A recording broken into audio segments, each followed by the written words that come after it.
संत शिरोमणी गजानन महाराज बुलढाणा जिल्ह्यातील शेगाव हे तीर्थक्षेत्र आज विदर्भातील पंढरपूर आहे। महाराष्ट्रात शोधून सुद्धा न सापडणारी मंदिरातील शांतता, स्वच्छता, निस्वार्थपणे केलेली भक्ती हा शेगाव गजानन महाराज मंदिरात नक्कीच बघायला मिळते। मंदिरातील सेवेकरी माऊली दर्शनास येणाऱ्या माऊलीला महाराजांची भेट घडवतात। शेगावला राहण्या खाण्यापासून अल्प दरात सोय केली आहे। भक्तांना मोफत बस, मोफत बॅग काउंटर, मोफत चप्पल स्टँड, अगदी मोफत पार्किंग देखील उपलब्ध आहेत। आहे की नाही महाराष्ट्रातील नंबर 1 संत श्री गजानन महाराज मंदिर शेगाव।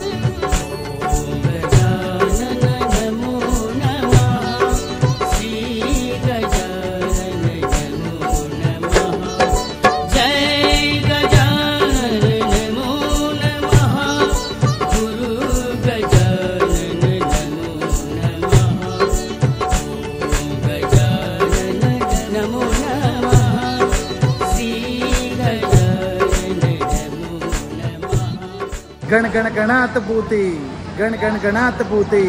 नमस्कार मंडळी, सर्वांना श्री स्वामी समर्थ। मी भूषण स्वागत करतो विदर्भाची पंढरी संत गजानन महाराज नगरी शेगाव मधून। टाइम झाला सकाळचे 5:52। शेगाव बस स्थानक आपला प्रवास होणार शेगाव पासून थेट नांदेडला, अर्थातच विदर्भ ते मराठवाडा। 4 दिवसांचा हंगामी पास काढला आहे। हॅशटॅग आवडेल तिथे कुठेही प्रवास 1520 चा, ज्या 4 दिवसांमध्ये मी अनलिमिटेड कुठेही फिरू शकतो। त्या पासचा तिसरा दिवस 6 तारखेला काढला होता। ठाणे शेगाव प्रवास करून काल मस्तपैकी आराम केला, गजानन महाराजांची आरती घेतली, पालखी प्रदक्षिणा पाहिली आणि आज तिसऱ्या दिवशी 8 तारखेला आपला प्रवास होतोय शेगाव ते नांदेड। समोर लागली बस शेगाव ठाणे, जिथेवरी मी हा प्रवास केला होता ठाण्यापासून शेगावसाठी। आपल्या कोकण विभागातून 2 बसेस येतात, एक ठाणे शेगाव आणि दुसरी रायगड जिल्ह्यामधून अलिबाग शेगाव। नांदेडला जाण्यासाठी 6:30ची बस आहे मला उदगीर, जी नांदेडला सोडेल ठीक दुपारी 3 किंवा 4 वाजता। कडाक्याच्या थंडीतला गरम चहा पिऊन घेऊ। बस आली आहे शेगाव बिलोली। ही बस पकडू आपण नांदेडसाठी। जाण्याचा मार्ग बघ कसा आहे, शेगाव, खामगाव, मेहकर, रिसोड, हिंगोली, औंढा, नांदेड आणि लास्ट स्टॉप बिलोली। आता म्हटलं लागलीच आहे तर आपण बसून घेऊ नांदेडच्या प्रवासाला। आणि येस, आपली आवडती केबिन। बसचे काच काय क्लीन नाही, आपण क्लीन करून घेऊ। कारण पहिल्यांदा रूटवरती मी प्रवास करतोय, त्यामुळे रोड हायवे आहे की साधा आपला गावचा मार्ग ते बघावं लागेल, पण आधी काच साफ करून घेऊ। प्लॅन मध्ये चेंज, बिलोली बस सोडून दिली आणि पुन्हा पकडली उदगीर। शेगाव ते बिलोली जो मार्ग आहे पुढे मेहकर नंतर रस्त्याची कंडिशन खूप खराब आणि या बसमधून प्रवास करण्याचं मुख्य कारण ते म्हणजे अकोला। ते आपली सबस्क्राइबर फॅमिली येणार आहेत, जे आपले आवडीने व्हिडिओ बघतात, विदर्भ एसटी प्रेमी ग्रुपचे सदस्य। तर ते बोलले होते की माऊली एकदा मला तुम्हाला भेटायचं आहे। म्हटलं ठीक आहे, हरकत नाही, आपल्या फॅमिलीसाठी सर्व काही। तो रूट सोडून देत हा वाला पकडला। आपल्या बसचा रूट असा काही, शेगावरून निघाली की मग अकोला, पुढे वाशिम, हिंगोली, नांदेड, अहमदपूर, उदगीर, परंतु आपला प्रवास होणार नांदेड पर्यंत। आणि हा रूट ऑपरेट केला जातो लातूर विभागातील उदगीर आगार यांच्यातर्फे। अशोक लेल्यांची बस MS बॉडी आणि बसमध्ये स्वच्छता इतकी नीट अँड क्लीन आहे ना। रसिक प्रेक्षको, मायबाप माऊली, 2 मिनिटं लक्षात द्या इकडं। एसटी महामंडळाने सुरू केलेल्या स्वच्छता अभियानामध्ये आपल्या सर्वांना सहभाग घ्यायचा आहे। आता सहभाग म्हणजे काय, जसं आपण घर, आपलं अंगण किती स्वच्छ नीट अँड क्लीन ठेवतो, तशा पद्धतीने आपली एसटी महामंडळाची बस देखील स्वच्छ ठेवायची आहे। आपल्याला इथं झाडू आणून कचरा भरायला काही मारायचं नाही, आपल्याला फक्त प्रवास करतानाच मात्र स्वच्छ ठेवायचं। आता काय करावं लागेल यासाठी, बसमध्ये कुठे घाण कचरा होणार नाही याची पण काळजी घ्यावी।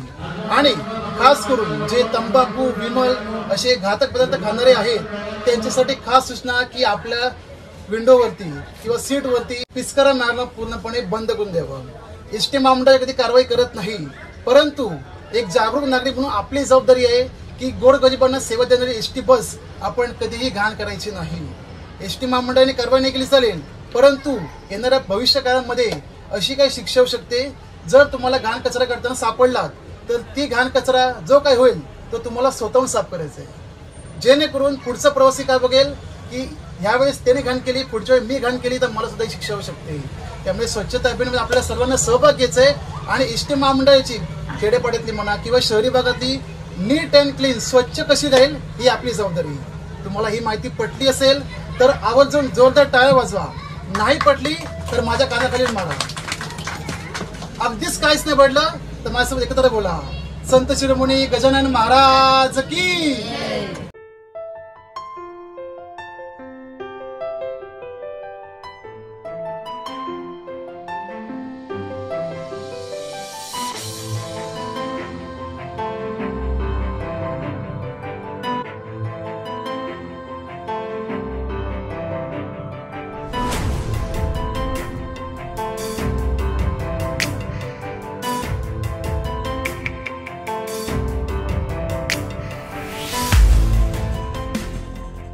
विदर्भातील मोलना नदीच्या काठावर वसलेल्या अकोला जिल्ह्यामध्ये हार्दिक हार्दिक स्वागत। शेगाववरून निघाल्यापासून आतापर्यंत आपण 45 किलोमीटरचा प्रवास पूर्ण केलेला आहे। शेगाव, बाळापूर, अकोला।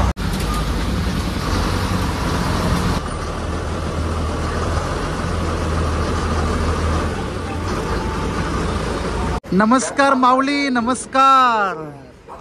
बरं वाटलं भेटून आपल्याशी। विदर्भ एसटी प्रेमी ग्रुप सदस्य बरोबर? नाव माऊली आपलं? आशिष बोळके। मी ती बस पकडली होती बिलोली, तुम्ही कॉल केला, पटकन ती बस सोडून ही वाली पकडली ना, उदगीरवाली। आमचं 2 दिवस बोलणं सुरू होतं की भाऊ कधी अकोल्याला आला तर आवर्जून कॉन्टॅक्ट करा, म्हणलं नांदेडचा प्रवास करणार आहे तर आपली भेटगाठ होऊन जाऊ दे। खरंच बरं वाटलं भेटून आपल्याशी। म्हणजे विदर्भ बघून देखील आपले व्हिडिओ बनणारे प्रेक्षक वर्ग आहे, त्यांना न भेटता नाराज करून चालणार नाही, बरोबर ना? धन्यवाद। अकोला बस स्थानक, एकूण 25 फ्लॅटचा बस स्टँड। आपली गाडी आली आहे फ्लॅट क्रमांक 11 नंबरला। येथून कोणकोणते बसेस पास होतात? पुसद वाशिम मार्गे, माहूरपण पुसद मार्गे, नांदेड, देगलूर, धारूर किल्ले, हिंगोली, कळमनुरी। अकोला पासून छत्रपती संभाजीनगरला कंटिन्यू गाड्या सुरू असतात। शिवशाही, साधी, गाडी लागले खामगाव, छत्रपती संभाजीनगर, मंगरुळपीर, भुसावळ आणि 2 ठिकाणी छत्रपती संभाजीनगर। ज्या बसने आज आपला प्रवास होता नांदेड पर्यंत, शेगाव उदगीर डेली शेड्यूलची बस आहे। ठीक सकाळी 6:30ला रवाना होती शेगाव पासून, जी तुम्हाला 5 ते 5:30ला सोडते उदगीरला। परंतु आपला प्रवास उदगीर नसून नांदेड पर्यंत होणार। शेगाव ते नांदेड एकूण 245 किलोमीटरचं अंतर आहे। आतापर्यंत आपण 25 किलोमीटर पूर्ण केले, अजून गाठायचे 200 किलोमीटर अंतर। कुठे? नांदेडसाठी। अकोला बस स्टँडवर 10 मिनिटाचा ब्रेक पूर्ण करत आपली गाडी रवाना होते थेट आता वाशिम, हिंगोली, नांदेड दिशेने। शेगाववरून निघाल्यापासून राष्ट्रीय महामार्ग 53 ने प्रवास केला अकोल्यापर्यंत। हाच पुढे कनेक्ट होतो अमरावती, नागपूरला। यापुढे आपला राष्ट्रीय महामार्ग लागेल थेट अकोला, हैदराबादला। कोणता? राष्ट्रीय महामार्ग 161 NH 161। कोण कोण आहेत अकोलामधून नक्कीच कमेंट करा। # आम्ही अकोलाकर।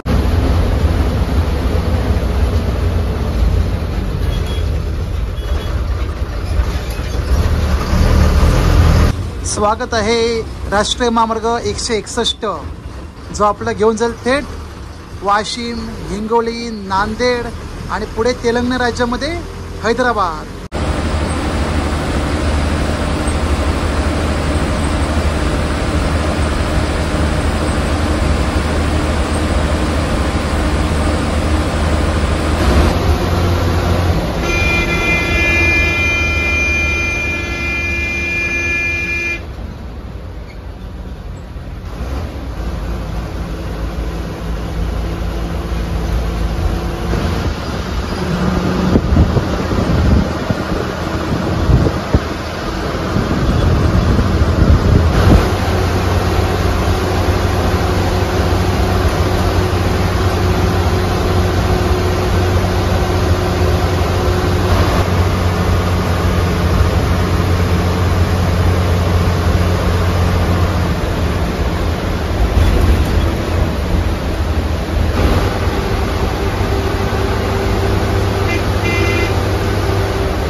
पातू बस स्थानक अकोलापासून लागला राष्ट्रीय महामार्ग 161 आणि हाच हायवे आपल्याला कंटिन्यू करायचा आहे नांदेड पर्यंत।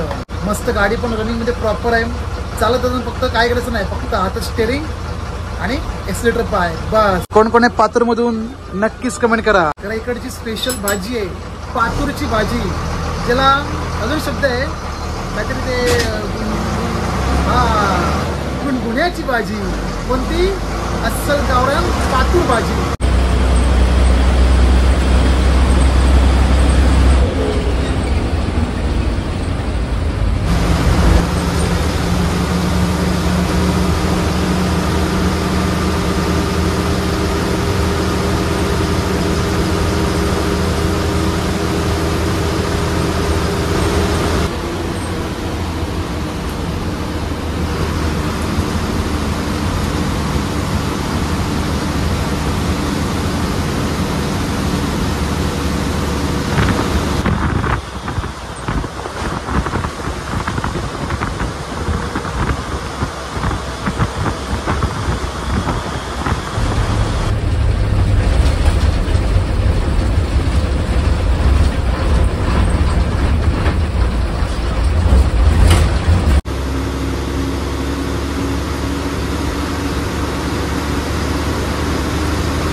मालेगाव बस स्थानक बुलढाणा अकोला जिल्ह्याची हद्द समाप्त करत आपण प्रवेश केला वाशिम जिल्ह्यामध्ये. आणि वाशिम जिल्ह्यातला पहिला बस स्थानक लागला मालेगाव. ह्यो मालेगाव असा वाशिम जिल्ह्यातलो, अजून एक असा नाशिक जिल्ह्यातलो.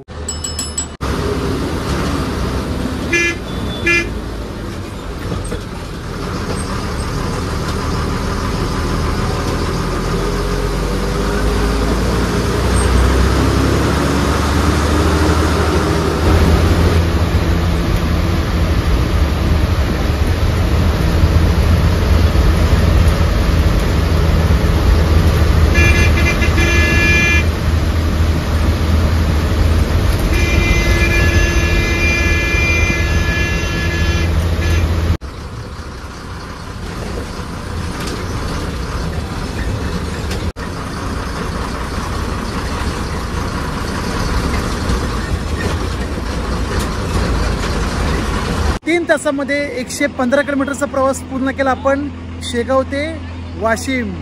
वाशिमचं बस स्थानक. आपली बस आली फलाट क्रमांक 6 नंबरला, जेथून मेहकर, शिर्डी, पुणे, वलाना या ठिकाणी जरा बस पास होतात. आणि आपण जी सकाळी बस पाहिली होती ना, कोणती बिलोलीवाली, तिचं ते रिसोड त्या मार्गे. आणि वाशिम ते रिसोड एकूण 50 किलोमीटर अंतरावर आहे. वाशिम बस स्थानकाचा असा काही संपूर्ण परिसर. टोटल 7 ते 8 फलाट आहेत. बस स्थानक परिसरात पद्मतीर्थ वाशिम हे दिसतं नाव वत्सगुलम. वाशिमचं प्राचीन नाव वत्सगुलम, बरोबर की नाही? नक्कीच कमेंट करा. वाशिम शहरापासून 5 किलोमीटर वरती काटागाव लागतो आणि त्या ठिकाणी काटेपूर्णा नदीचा उगमस्थान पाहावयास मिळतो. प्लस यामध्ये कापूस, गहू, ज्वारी, बाजरी या सर्वांचे उत्पादन या ठिकाणी केले जाते. तर कोण कोण आहे वाशिम मधून नक्कीच कमेंट करा. हॅशटॅग आम्ही वाशिमकर, हॅशटॅग आमचं वाशिम. शेगाव ते नांदेड 245 किलोमीटर अंतर. यासाठी लागणारे तिकीट भाडे 375 रुपये. अकोला हैदराबाद NH 161 हायवे तर एकदम सुसाट. वाशिम मधून निघत प्रवास तर भन्नाटच. या जिल्ह्यामध्ये कारंजा, मंगरुळपीर, मानोरा, मालेगाव, रिसोड ही तालुके लागतात. वाशिम जिल्ह्याची हेमाडपंथी मंदिरे आणि असंख्य तलावांमुळे ख्याती झाली. वाशिम मध्ये बंजारा समाज, येथे मराठी सोबत बंजारा बोली मोठ्या प्रमाणात बोलली जाते. मानोरा तालुक्यात पोहरा येथे जगदंबा देवीचे मंदिर आहे. महत्वाचं म्हणजे संत सेवालाल महाराज यांची समाधी.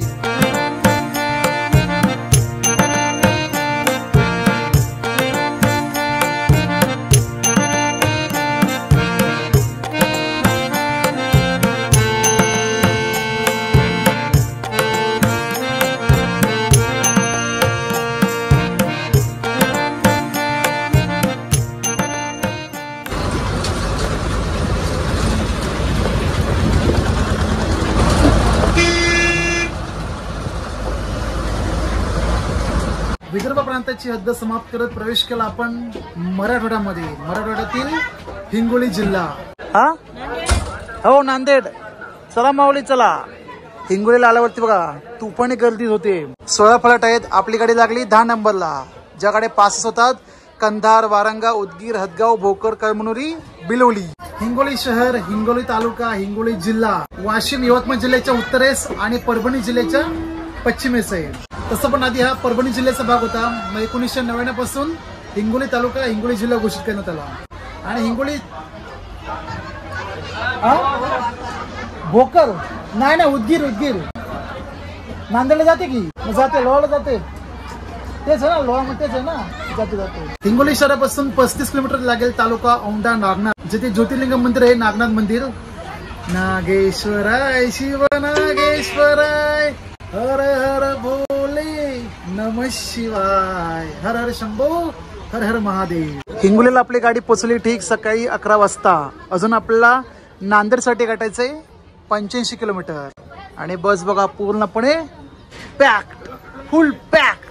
स्वच्छता अभियानाबद्दल सुरुवातीला भीती वाटली होती की म्हटलं कसं रिस्पॉन्स असेल. चांगलं तर चांगलं, वाईट तर वाईट. परंतु एसटी महामंडळाच्या स्वच्छतेबद्दल जनजागृती करणे महत्वाचे आहे. सुरुवातीचं पहिलं पाऊल. बघूया पुढे अजून काय रिस्पॉन्स होतोय. पण आपल्याला बऱ्याचशा ऍक्टिव्हिटी करायच्या आहे स्वच्छतेबद्दल आपल्या एसटी महामंडळाच्या बसेसमध्ये. अजूनही जुनी परंपरा जी चालते खेडेपाड्यांमध्ये ती पूर्णपणे मोडून काढायची आहे. चालत्या बसमध्ये सीट अडवण्यासाठी रुमाल किंवा आपण बॅगा टाकतो ती पूर्णपणे बंद करून टाकायची आहे. काही लोकांना चांगलं वाटत असेल, परंतु यामध्ये निष्काळजीपणा मोठ्या प्रमाणात होतो. काय बोलता, ही प्रथा बंद करायची की नाही? तुम्ही सांगा. कारण प्रवासी वर्गांना खूप अनुभव आहे. ज्यांना चढायला भेटतं नाही भेटत, परंतु बॅग टाकून रुमाल टाकून सीट अडवण्याची परंपरा पूर्णपणे आता बंद करायची आहे. हिंगोलीकर टाटा.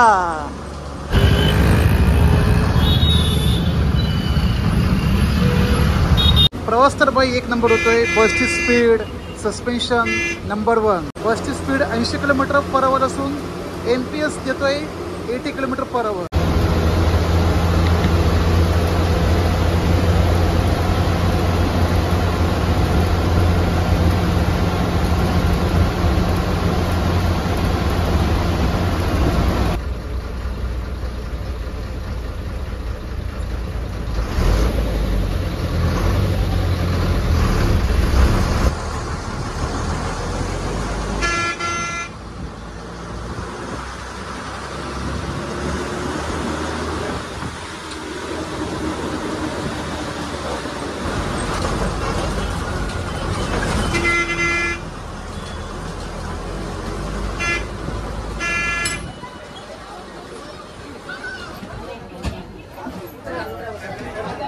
परभणी विभागातील कळमनुरी बस स्थानकामध्ये हार्दिक स्वागत. एकूण 5 फ्लॅटचं बस स्टँड आणि या ठिकाणी बघा तुफानी गर्दी झाली आहे. तुफानी विचार करा, जादा गाडी सोडून सुद्धा इतकी हालत आहे. गणपतीसाठी कोकणात ह्या भागातून अनेक गाड्या पास होतात, तर तेव्हा किती गर्दी होत असेल आणि गैरसोय. हे बघा आता कुठं जागा नसेल त्यानंतर कुठं जाणार अहो पलीकडे लागली आहे की गाडी.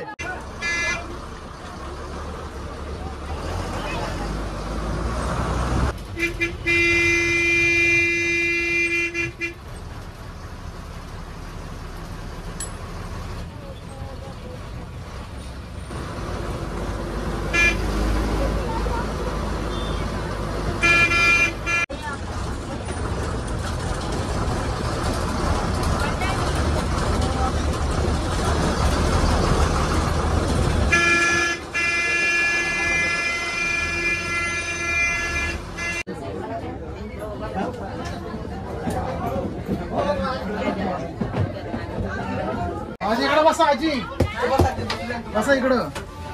कुठं होतो ना तुम्ही? अर्धापूरला. बरं उतरा. मी बसा. मामा इथं नको बसू. इंजिन हिट होते. लय इंजिन हिट होते. ही गरम होते गरम. अहो ढुंगण दुखायचं म्हटलं. सकाळी शेगावर निघताना ही इतकी थंडी कडाक्याची आणि इथे येऊन गरम आहे गरम. हाय गरमी, उपगरमी, ये गरमी वो गरमी. आणि आपली बस इथपर्यंत पॅक झाली. कुठं? केबिन पर्यंत. तर माऊली आहे, त्यानं बोललो बसा की. म्हटलं काय टेन्शन घेऊ नका, किती उभं राहील. यांना उतरायचंय अर्धापूरला. समोरून गाडी आली उदगीर शेगाव. ह्या बसची अपोजिट बस. कुठं चालले तुम्ही? अरे वा, माझ्यासोबत आहेत मग.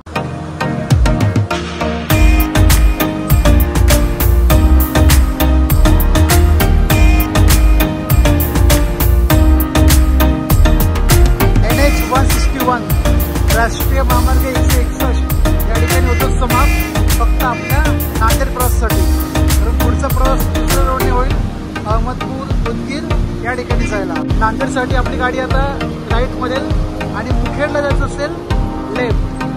डावीकडचं मुखेड, उजवीकडचं नांदेड आणि समोरचं थेट तेलंगणा राज्यामध्ये हैदराबाद.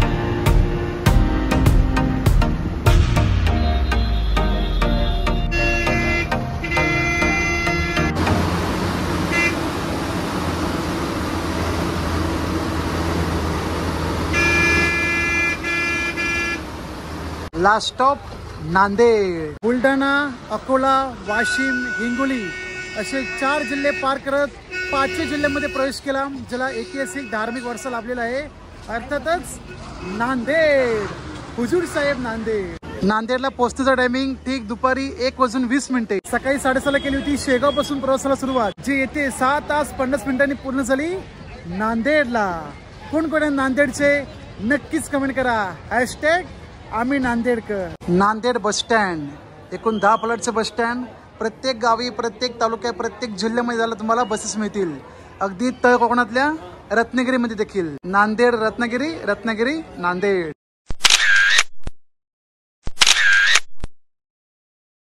दुपारचे जेवण करून घेऊ.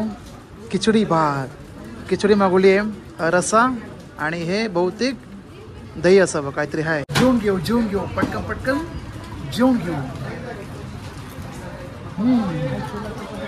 बस स्टँडच्या बाजूलाच आहे हॉटेल श्री बालाजी भोजनालय. अल्प दरामध्ये, कमी दरात तुम्हाला या ठिकाणी जेवण मिळते.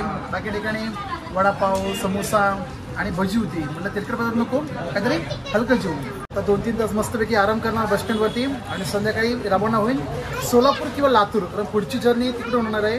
आता कोणती असेल ती पाहिजे आहे ना, तर आजच्या व्हिडिओला नक्की आवर्जून लाईक करा. आणि आपण जी मुख्य बसस्थानके पाहिली ती जर तुमची गावे असतील ते सुद्धा कमेंट करा. भेटूया मंडळी आता पुढच्या एका नवीन स्पेशल जर्नीमध्ये. तोपर्यंत तुम्ही भूषण गावडेसोबत प्रवास पहा आणि त्याच्यासोबत प्रवास करा.